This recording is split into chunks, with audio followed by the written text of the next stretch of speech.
الشيطان الرجيم. بسم الله الرحمن الرحيم. الحمد لله رب العالمين، والصلاة والسلام على سيدنا محمد وآله الطاهرين. اللهم صل على محمد وآل محمد. اللهم وفقنا وجميع المشتغلين، خصوصا الحاضرين، بحق أمير المؤمنين.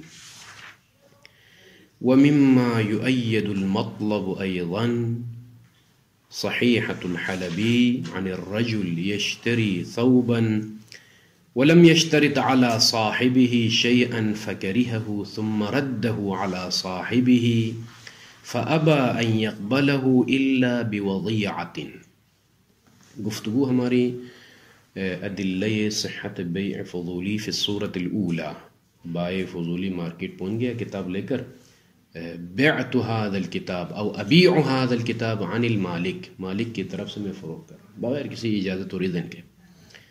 تو یہاں تک ادلہ بیان ہو گئی، اور تائیدات مؤیدات میں مصنف مصروف ہیں، بیان کرتے ہیں کہ من جملہ و مما، ان ادلہ میں سے یا ان چیزوں میں سے کہ جو یؤید المطلب، المطلب صحت بیع الفضول فی المسألۃ الاولی، ایضا نیز تائید کے طور پر، چونکہ روایت میں احتمال آخر بھی ہے لہذا تائید کر رہے ہیں.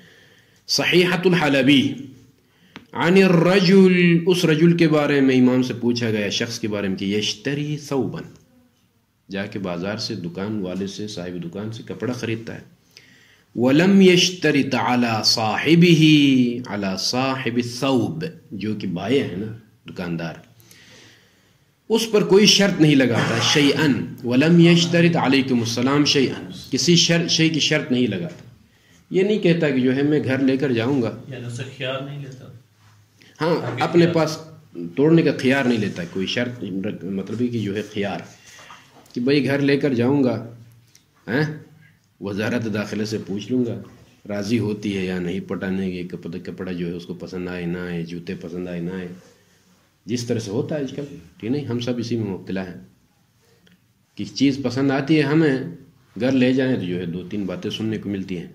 اسی لیے پہلے ہی دکاندار سے کہنا پڑتا ہے حبیبی دیر بالک علیہ مثلا وزارت داخلیہ تشوف، و بعدین انشاءاللہ معاملہ طے ہو جائے گا. تو اس طرح کی کوئی شرط مرد خیار والی صورت نہیں رکھی ہے.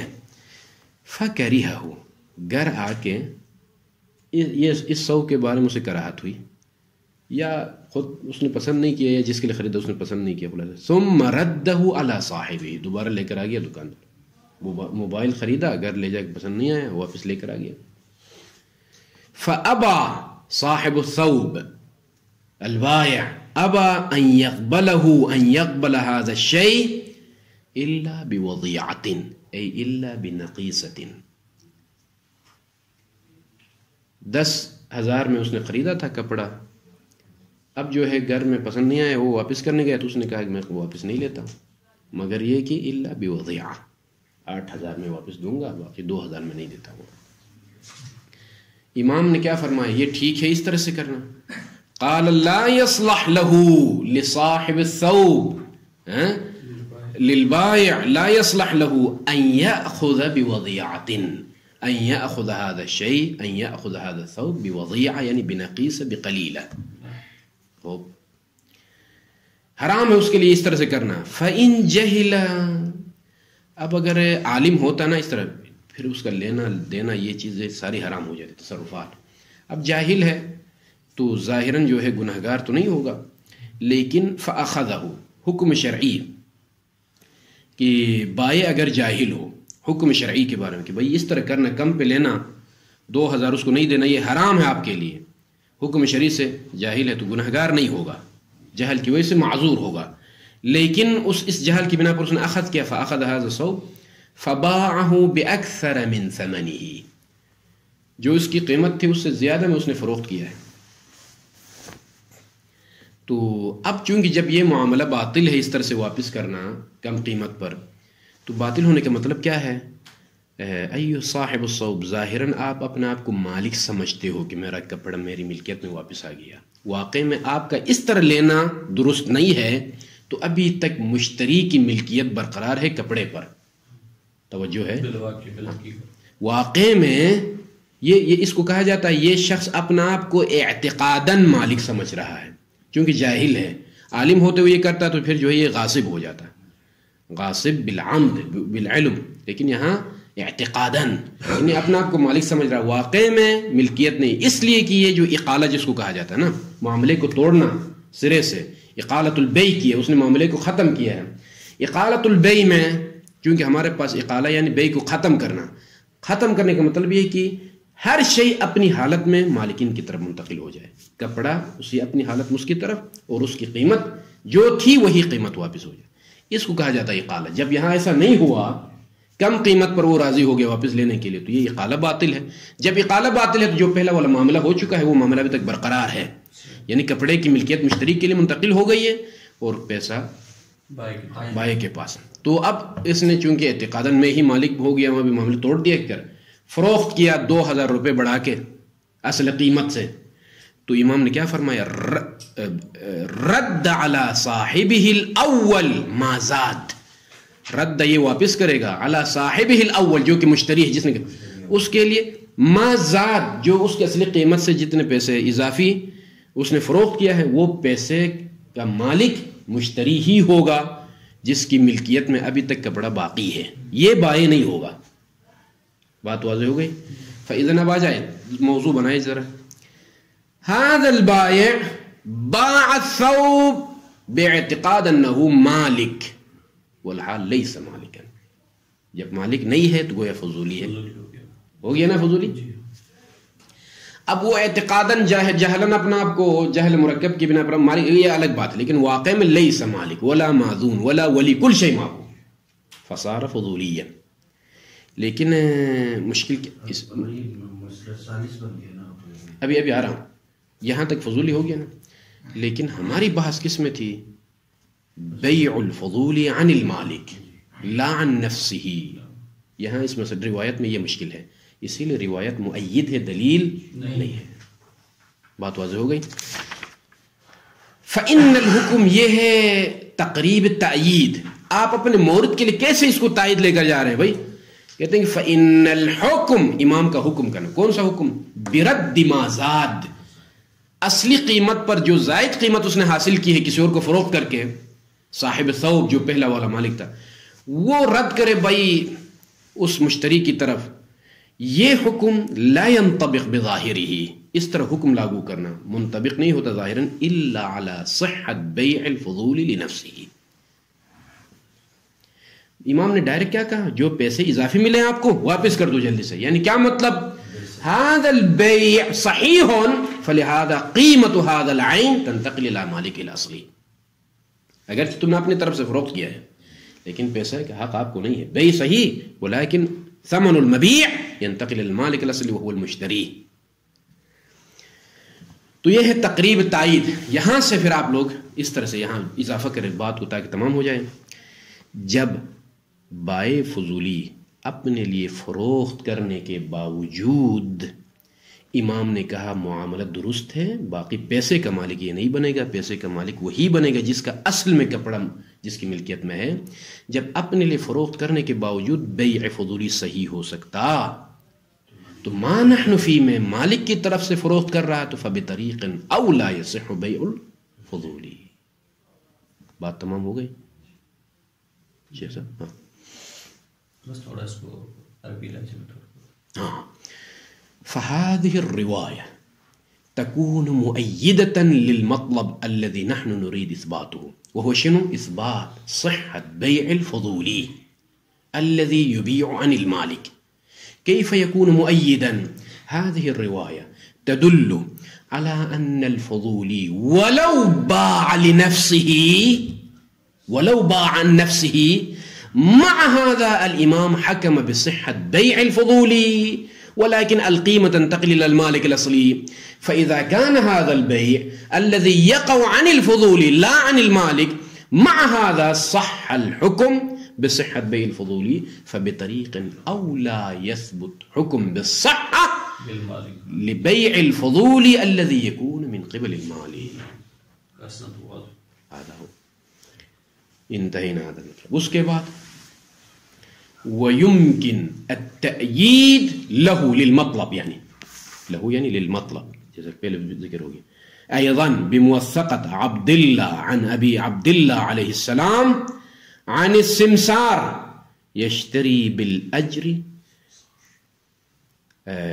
فيدفع إليه الورق فيشترط عليه أنك تأتي بما تشتري فما شئت أخذته وما شئت تركته فيذهب فيشتري ثم يأتي بالمتاع فيقول خذ ما رضيت ودع ما كرهت. قال امام علیہ السلام لا باس الخبر. خوب اب آ جائیں تائیدات میں سے ایک تائید یہ ہے موثقہ عبداللہ. دو چیزیں مہم ہوتی ہیں جب بھی روایت آتی ہے نا، اصل مضمون روایت کو سمجھے کہ روایت میں کیا بیان ہوا ہے، پھر اس کے بعد مطلب کے لیے دلیل کیسے بن سکتی ہے، یہ دوسرے مرحلے میں. اصل روایت کا مضمون اس طرح سے ہے کہ امام صادق علیہ الصلوۃ والسلام سے یہ روایت ہے کہ اس سمسار کے بارے میں، اس شخص جو دلال ہوتا ہے، لوگوں سے لوگ پیسے دیتے ہیں، وہ تجارت کرتا ہے، جا کے جو ہے مارکیٹ میں کام کرتا ہے.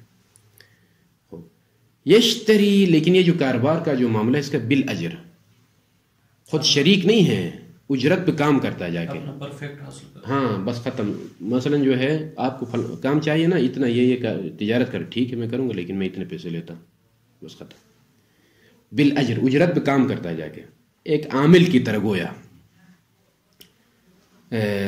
فیدفع الیہ الورق ہے یا فیدفع الی هذا السمسار الورق. ورق درہم مسکوکہ جو کہا جاتا ہے، تیار شدہ یعنی رائج درہم، اس کو دیے جاتے ہیں. فیشترط علیہ، اس پر شرط رکھی جاتی ہے. یہ دینے والے یا دینے والا یشترط علیہ کہ معلوم ہی پڑا جا سکتا، مشکل نہیں ہے. یہ جو پیسے دے رہا ہے دفع کرنے والا شرط لگاتا ہے اس پر کہ انک تأتی بما تشتری، جو کچھ آپ خرید کر لاتے ہو لاؤ گے آپ، بما تشتری جو آپ خریدتے ہو وہ لے کر آؤ. فما شئت اخذته، جو میں مجھے پسند آ جائے میں لے لوں گا. وما شئت ترکته، جس کو میں چاہوں گا ترک کرنا ترک کر دوں گا. فیشترط علیہ کیا ہے، فیذهب فیشتری، جاتا ہے مارکیٹ تو وہاں سے بہت ساری چیزیں لے کر آتا ہے. ثم یأتی بالمتاع، بعض نسخ یہی ہے نا، نسخہ ٹھیک ہے، اللہ کل حال مضمون ایک ہی ہے، نسخہ مختلف بھی ہو. تو یأتی بالمتاع، وہ جو خرید مشترا مال مشترا جس کو خریدا وہ لے کر آتا ہے. فیقول، یہ مشتری کیا کہتا ہے آ کے، ما رضیت خذ ما رضیت، یہ لو بھائی یہ ساری چیزیں لے کر آئے ہو مارکیٹ سے، جس سے راضی ہو لے لو. ودع ما کرہت، جس کو پسند نہیں کرتے چھوڑ دو. تو یہ معاملہ اس طرح کرنا ٹھیک ہے یا نہیں ابن رسول اللہ؟ قال الامام علیہ الصلوۃ والسلام لا باس، حرج نہیں ہے. الی آخر الخبر. اب آ جائیں اس روایت میں تین احتمال ہیں. ابھی جب تینوں احتمال پائے جاتے ہیں تو دو احتمالوں کی بنا پر ہمارے لیے تائید نہیں بن سکتی ہے، ایک احتمال کی بنا پر ہمارے لیے تائید بن سکتی ہے. جب یہ متعدد احتمالات پائے جاتے ہیں تو مصنف اس کو یؤید سے تعبیر کرتے ہیں، یدل کی تعبیر نہیں کرتے. اب آ جائیں بناءً. اب جو ہے بے فضولی کو کس طرح سے یہ روایت شامل کرتی ہے؟ بناءً بناءً بناءً علی ان الاشتراء من السمسار، یہ ہے عبارت. جی. اس میں جو مبہم عبارت ہے، یہ جو تعلیقہ میں مصحح عبارت ہے وہ رکھیے. ان الاشتراء من السمسار کا ترجمے لفظی آپ کریں گے کیا؟ جو سمسار سے خریدا جاتا ہے. یہ مشکل معنی ہے، اسی لیے آپ یوں کہیں الاشتراء الصادر من السمسار، تاکہ مطلب جدا واضح. اب یہاں پر جو اشتراء صادر ہوئی ہے سمسار سے، یعنی کیا مطلب؟ میں نہیں خرید رہا ہوں سمسار سے، میں تو پیسے دینے والا ہوں، وہ خرید رہا ہے. مشتری وہ ہے، یعنی وہ اشتراء جو جا کے مارکیٹ سے اس نے خریدا ہے وہ. اسی لیے عبارت یہاں یوں پڑھیے بناءً علی ان الاشتراء الصادر من السمسار. بس یہ الصادر رکھ دے تو مطلب واضح ہو جائے گا. وہ اشتراء جو دلال اور سمسار سے جو ہے مارکیٹ میں صادر ہوئی ہے. یحتمل یحتمل یحتمل یحتمل هذا الاشتراء ان يكون لنفسه. کیا کہا ہے مارکیٹ میں جا کے؟ اشتری او اشتریت هذا الموبائل لنفسی، میں اپنے لیے خرید رہا ہوں. دے دو بھائی یہ لو 1 لاکھ دینار. کئی موبائل لے کر آئے ہوں ابھی جو ہے آپ لوگوں نے مجھے پیسے دیے, آپ سب نے پیسے دیے. میں جا کیا کہتا ہوں, اشتری هذه الموبائلات لنفسی اعطینی, قبلت وخذ. ہو گیا کہ نہیں؟ لنفسی ہو گیا یہاں پر. اب آ جائے پھر اب یہ فضولی تو نہیں ہے یہاں پر. کہتے ہیں نہیں لیکون الورق علیہ, جو آپ لوگوں نے پیسے دیے ہیں وہ علیہ میرے اوپر قرضاً, بعنوان قرض مجھے پیسے دیے ہیں بھائی, دین. فیبیع, اب میں لے کر آیا ہوں آپ نے لے خرید کے, فیبیع میں فروخت کرتا ہوں, میں سمسار, مجھے سمسار بناؤ ہلا, علی صاحب الورق, جو صاحبان پیسہ ہے ان کے لیے میں فروخت کرتا ہوں. فیبیع علی صاحب الورق ما رضیہ من الامتعہ, یہ بیعو کے لیے مفعول کیا ہے؟ ما, رب دے عبارت کو. فیبیع, سمسار فروخت کرتا ہے صاحب ورق پر, کس چیز کو فروخت کر رہا؟ مفعول. ما رضیہ من الامتعہ, ما رضی صاحب الورق او ورق من الامتعہ, اموال میں سے جس کے بارے میں صاحب پیسہ جس نے مجھے قرض دیا ہے وہ جس کے بارے میں راضی ہو وہ میں اس کے لیے فروخت کرتا ہوں. وَيُوَفِّيهِ دَيْنَهُ, اور یہ سمسار کیا کرتا ہے؟ یوفی یعنی یسدد دین صاحب الورق, اس نے جو پیسے قرض کے طور پر دیے ہیں وہ تسدید کرتا ہوں. بات واضح ہو گئی. اور اس میں کوئی ربط نہیں ہے کہ فضولی میں آپ لے کر جائے اس احتمال میں, بس ختم. پیسے قرض کے طور پر لیے تھے, مارکیٹ سے بہت سارے موبائل لے کر آیا ہوں, ٹھیک ہے, اور آج کہتا ہوں بھائی پسند ہے اس میں سے کوئی موبائل, ہاں یہ لاکھ, ٹھیک ہے, جو آپ نے پیسہ دیا تھا قرض کے طور برابر ہو گیا, ختم. بھائی لازم اجازہ فلان فلان کسی چیز کی اشکال درمیان میں آ گیا اچانک, اسی احتمال پر اشکال سامنے آ گیا. بھائی یہاں آپ نے قرض کے طور پر پیسے لیا, پھر وہی قرض نمٹ گیا, بس ختم. وہ موبائل لے کر آ گیا, اس نے کہا مجھے آپ نے 1 لاکھ دینار دینے والے, یہ موبائل لاکھ کا دے دو, ختم. تو یہ میرا ہی ہے, یہ تو آپ خلاصہ کلام. تو یہ معاملہ ختم ہو گیا. اشکال کرنے والا اشکال آگے, بھائی یہاں قرض کی بات نہیں کر, یہ مضمون روایت کے ساتھ یہ احتمال نہیں لگ رہا ہے. مضمون روایت میں ہم نے کیا کہا؟ اجرت پہ کام کر رہا ہے, سمسار کے بارے میں. ہاں, یہ سمسار بالاجر, یشتری بالاجر. یہاں تو آپ نے دین مین کا معاملہ کر دیا, معاملے کو ہی ختم کر دیا. وہ جو عنوان تھا اس کے لیے اجرت پہ کام کر رہا, اس کے ساتھ یہ احتمال نہیں جچتا. کہتے ہیں شیخ جواب دے رہے اس اشکال کا, ولا ينافي هذا الاحتمال, یہ احتمال منافات نہیں رکھتا, فرض السمسار فی الروایہ, سمسار کو روایت میں یہ فرض کرنے کے ساتھ کہ ممن یشتری بالاجر, جو اجرت پہ خرید و فروخت کرتا ہے, اس عنوان کے ساتھ یہ احتمال مناسب نہیں ہے. کیوں؟ بلے عفوا منافی نہیں ہے. ہم کہیں گے شیخ سے کیوں منافی نہیں ہے؟ آپ نے اس کو احتمال قرض میں داخل کر دیا, یہاں اجرت کی بات ہی ختم ہو گئی. عنوان اجرت پہ جو کام کرتا تھا وہ عنوان کہاں گیا؟ شیخ کہتے ہیں پھر بھی منافات نہیں. کیوں؟ لأن توصیفہ, توصیف سمسار بذالک عنوان یشتری بالاجر, اس کے ساتھ متصف کرنا, اس عنوان کے ساتھ متصف کرنا کس اعتبار سے ہے؟ باعتبار اصل حرفته, حرفت السمسار و شغل السمسار, اس کا اصل کام ایسا تھا, اسی لیے یہاں وہ عنوان ذکر کیا ہے. نہیں کہ جو میں نے پیسے دیے ہیں وہ اجرت کے مطابق کرے گا کر, نہیں, یہاں فعلاً وہ شرط نہیں ہے. لا بملاحظت هذه القضیہ الشخصیہ, میں ٹھیک ہے اس کا پیشہ عام یہی تھا, لیکن جو میں نے پیسے دیے ہیں 1 لاکھ دینار, اس میں وہ اجرت والی بات نہیں تھی. قرض کے طور پر میں نے پیسے دیے تھے, وہ مال لے کر آ گیا, مجھے پسند اٹھا لیا بس. یعنی یہ دینا یا اس نے خود, یعنی سمسار نے خود فرض کیا کہ میں نے کوئی, یہ احتمال جو ہم نے فرض کیا, سمسار کا عنوان یہ تھا کہ وہ اجرت پہ کام کرنے والا تھا. تو آپ نے یہ جو احتمال بیان کیا کہ جو ہے قرض کے پیسے لیے اس نے, جا کے مال لے کر آئے گا, اس میں عنوان اجرت کہاں ہے؟ وہ اجرت پہ میں جا کے معاملہ کرتا ہوں مارکیٹنگ میں, مارکیٹنگ مجھے آتی ہے, آپ لوگ مجھے جو ہے 10,000 دینار دے دو, باقی آپ لوگوں کا اس طرح کا مسئلہ ہے روایت میں. یہ جو آپ نے احتمال بیان کیا, احتمال اول وہ چیز ہی ختم ہو گئی کہ اجرت پہ کام کر رہا تھا فلان. تو شیخ کہتے ہیں پھر بھی منافات نہیں اس احتمال کے ساتھ, اس لیے کہ یہ جو ہماری بات ہے وہ قضیہ شخصیہ کی بات ہے, باقی وہاں جو اجرت کی بات ہے وہ عنوان عام جو اس کا پیسہ و شغل تھا اس کی بات روایت میں ہے. خلاص. لیکن اس احتمال کا ہمارے بحث کے ساتھ کوئی ربط نہیں ہے. پہلا. دوسرا احتمال وَيُحْتَمَلْ أَن يَكُونَ یعنی أَن يَكُونَ الْإِشْتِرَاء، یہ بھی ضمیر اسی کی طرف اٹھائے کہ أَن يَكُونَ الْإِشْتِرَاء الصَّادِرُ مِنَ السِّمْسَارِ، سمسار سے جو اشترا واقع ہو گئی مارکیٹ میں جا کر، یہ لصاحب الورق بإذنہ، ممکن ہے اس کی اجازت سے پیسے دے رہا ہوں قرض کے طور پر، نہیں بھائی ابھی جاؤ فلان مال خریدو، مع جعل خیار لہ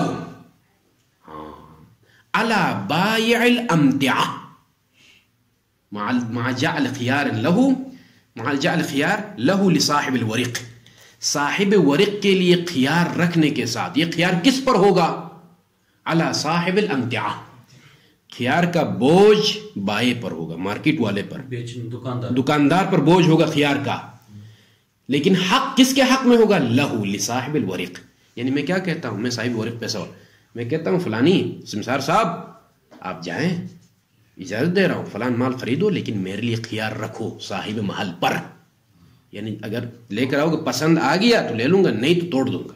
یہ اختیار رکھ کر جا کے معاملہ کرو. بات واضح ہو گئی. یہاں پر کیا ہے؟ یعنی ھذا السمسار معذون من عندی بالشراء، یہ شراء فضولی نہیں ہے، شراء معذون، اذن کے ساتھ جا کے خرید رہا ہے. لیکن اس سے میں یہ شرط لگا رہا ہوں جو اس کے پاس جا کے یہ کہو کہ پسند آئے تو لے گا، نہیں تو نہیں لے گا، یہ خیار میرے لیے رکھو. مع جعل خیار لہ لصاحب الورق، یہ خیار کس پر ہوگا؟ علی بائع الامتعہ، اگر صاحب ورق کو مال پسند نہ آئے تو واپس کر دے گا. یہ اب آ جائے فَيُلْتَزَمُ بِالْبَيْعِ فِيمَا رَضِيَ وَيَفْسَقُهُ فِيمَا كَرِهَ. پھر کہاں اجازت میں اجازت، کوئی فضولی مضولی کی بات نہیں ہے. یہاں پر معذون ہے اذن پہلے سے. یہ احتمال بھی لا يفیدنا. اب تیسرا احتمال وَيُحْتَمَلْ أَن يَكُونَ شنو؟ أن يكون الاشتراء من السمسار، یعنی أن يكون الاشتراء الصادر من السمسار فضوليا، فضولی ہو، عن صاحب الورق. شراء مالک کی طرف سے ہی ہے، اشتری هذا الموبائل عن الفلانی عن صاحب الورق، لیکن بدون اذن، بغیر اجازت کے، بغیر کسی اجازت کے. تو فیتخیر یعنی فتخیر صاحب الورق ما یرید ویرد ما یکرہ. بات واضح ہو گئی. تو اب آ جائیں، تو یہ جو تیسرا احتمال ہے نا یہ فضولی ہے.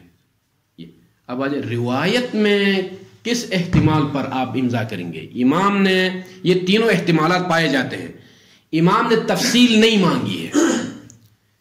عدم طلب الاستفصال دلیل بان المراد اعم، یہ تینوں احتمال آ سکتے ہیں. اگر تفصیل مانگنے کے بعد امام جواب دیتے تو کوئی نہ کوئی احتمال معین ہوتا. جب تفصیل بھی نہیں مانگی امام نے، طلب استفصال نہیں کیا ہے، تو پھر وَلَيْسَ فِي مَوْرِدِ الرِّوَایَةِ ظُهُورٌ فِي إِذْنِ صَاحِبِ الْوَرِقِ لِلسِّمْسَارِ، اور مورد روایت میں کوئی ایسا ظہور بھی نہیں ہے کس چیز میں کہ صاحب ورق کی طرف سے اذن ہو سمسار کے لیے پہلے سے، وہ بھی نہیں. علی وجہ، اس صورت پر اذن کی ینافی کون السمسار فضولیا، فضولی سمسار کے فضولی ہونے سے وہ ٹکرائے، اس طرح کا کوئی ظہور نہیں ہے. یعنی اس میں بھی ظہور اس میں بھی ظہور، یہ احتمالات تینوں ہیں. تو کما لا یخفی، جیسا کہ مخفی نہیں ہے یہ بات. کس طرح سے مخفی نہیں ہے؟ اس لیے کہ امام کا جو جواب ہے نا لا باس مطلق، بغیر کسی تفصیل کے. تو فَإِذَا اُحْتُمِلَ مَوْرِدُ السُّؤَالِ لِهَذِهِ الْوُجُوهِ، ان تین وجوہ کا جب احتمال مورد روایت میں ہے، وحکم الامام بعدم الباس من دون استفصال عن المحتملات، تو افاد ثبوت الحکم علی جمیع الاحتمالات. وہ احتمال، یہ احتمال، تیسرا احتمال بھی شامل ہو تو پھر ہمارے لیے تائید بھی بن سکتی روایت. خلاص.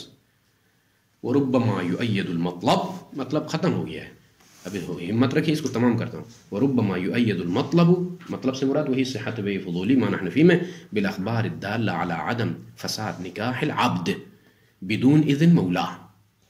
وہ روایتیں انشاءاللہ بعد میں بھی آنے والی ہیں، اور پہلے بھی فحوائے ادلہ نکاح فضولی میں بات گزر گئی ہے کہ حر کی نکاح ہو یا عبد کی نکاح ہو. حر میں مثالیں دی ہم نے، مثلا کسی خاتون کی شادی کسی سے کروا دے، بعد میں اگر وہ رضا، تو وہ استدلال اگرچہ شیخ نے بعد میں رد کیا، لیکن وہ مشہور نے یہ استدلال کیا ہے صحت فحوائے ادلہ صحت نکاح، جب نکاح درست ہے تو بطریق اولا فضولی کا عقد درست ہے، عقد فضولی درست ہے. تو کہتے ہیں کہ بالاخبار الدالہ علی عدم فساد عقد نکاح بدون اذن مولا معللا، کس طرح سے علت بیان ہوئی، کیوں صحیح ہے، بأن العبد لم يعص اللہ وانما عصى سیدہ، اللہ کی معصیت نہیں کی ہے، اپنے مولا کی معصیت کی ہے، اور اپنے مولا کی معصیت مشکل نہیں ہے، اس کو ہم ٹھیک کر سکتے ہیں، دوبارہ اس کو راضی کر سکتے ہیں، کیا مشکل ہے. ٹھیک ہے، تو ان کے ذریعے سے بھی آپ تائید لے کر آ سکتے ہیں صحت فضولی پر، اگرچہ شیخ کے پاس اشکال ہے ان پر، لیکن مشہور کے مبنا کے مطابق اس طرح سے بات. اب وہ حاصلہ میں بیان کرتے ہیں کہ حاصل وجہ تائید اخبار عبد، نکاح عبد کے ذریعے سے تائید کی صورت بیان کیجیے. وہ کیسے آپ نے انما عصى سیدہ ولم يعص اللہ، مطلب کیا ہے، ان المانع من صحت العقد اذا كان لا يرجى زواله. یہ بہت مہم ہے، جب آپ لکھیں گے نا امتحان میں مثلا تقریب الاستدلال و وجہ التعیید، تو اس طرح سے کہ مضمون روایت بیان کرنے کے بعد والمقصود من تأييد هذه الرواية هو أن المانع على قسمين، مانع لصحة البيع على قسمين، قسم إذا كان لا يرجى زواله، هذا المانع لا يمكن إزالته، تو فهو الموجب لوقوع العقد باطلا وهو عصيان الله تعالى. عصيان الله کیوں مانع زائل نہیں ہو سکتا ہے، اس لیے کہ اللہ کی معصیت وہاں صدق آتی ہے جہاں پر قبح عقلی ہو، عند العقل قبیح ہو وہی حرام بھی معصیت شمار.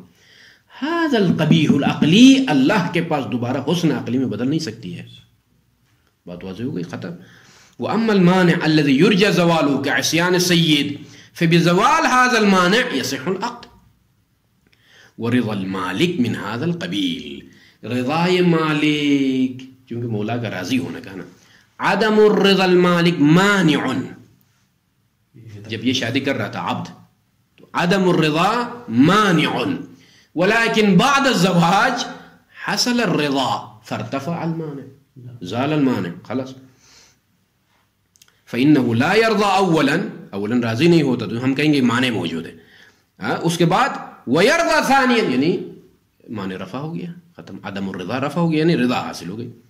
بخلاف سخط اللہ عز وجل بفعل، اللہ اگر غضبناک ہو جائے کسی فعل کے بارے میں فإنه يستحيل رضاه، اس لیے کہ رضا اللہ کس کے ساتھ تعلق رکھتی ہے، جو حسن ذاتی ہے.